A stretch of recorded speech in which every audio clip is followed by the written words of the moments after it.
Hey everyone, so if you want to schedule meetings in Google Calendar like a pro without back and forth emails, yeah, there are some powerful features you should be using. I'll walk you through the full process, step by step. First, open Google Calendar and click Create or select a time slot. Now add a clear meeting title and set the date and time.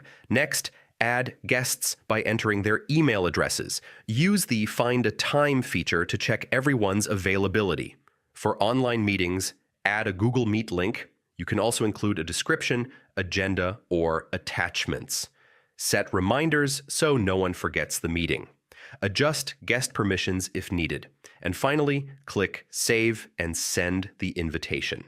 And that's it. Now you know how to schedule meetings in Google Calendar like a pro.